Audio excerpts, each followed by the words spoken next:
We all like to project a nice, positive image to ourselves and to the world, to our friends, partners, and others. Some of us want to take all measures necessary to impress others, show them how smart we are, how loving, attentive, caring.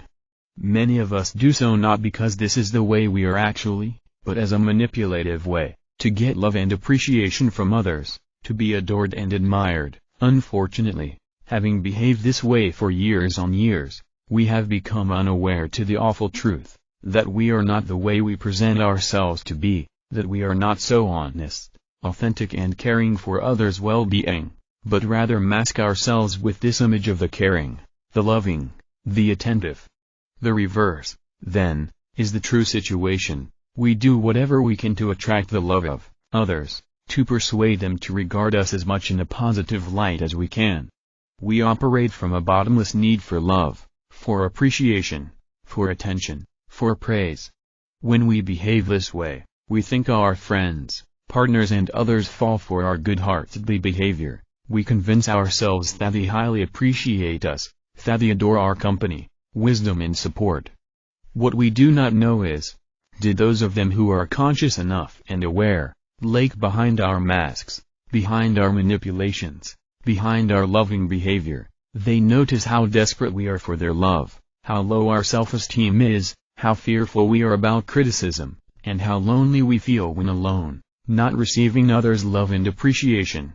But, as ignorant as we are, as unaware as we are, to ourselves as well as to our environment, we keep behaving the way we do, believing that indeed we are what we project to our environment. However, if we had the opportunity to could have eardrop into a conversation of some of our friends who might have been talking about us, we might have heard their conversation going like that. He, she needs so much love. Yeah, she is trying so hard to be nice and loving all the time. Sometimes I have to keep myself from laughing tight in her face, pretending I did so, sucked into her attentive ear. Yes, that's exactly so. She loves so much to impress us by her listening ability, being there for us. As a matter of fact, it is so disgusting. Well, I do not want to judge, really, but yes, I totally agree with you. The efforts she makes in order to be who he really is not.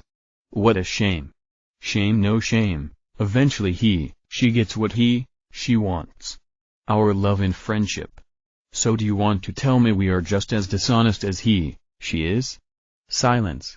And then, these are us who might be dishonest for not telling her what we really think, but she is not dishonest. She is just so totally unaware of who he is, so totally out of touch with his own needs, so totally unaware of her ways of unconscious manipulation. How would you react if you have listened into such a conversation about yourself? Would it trigger in you any reflection, any desire to look inside, observe yourself, attempt to see if there is any truth to what you have heard, to what they have been saying about you?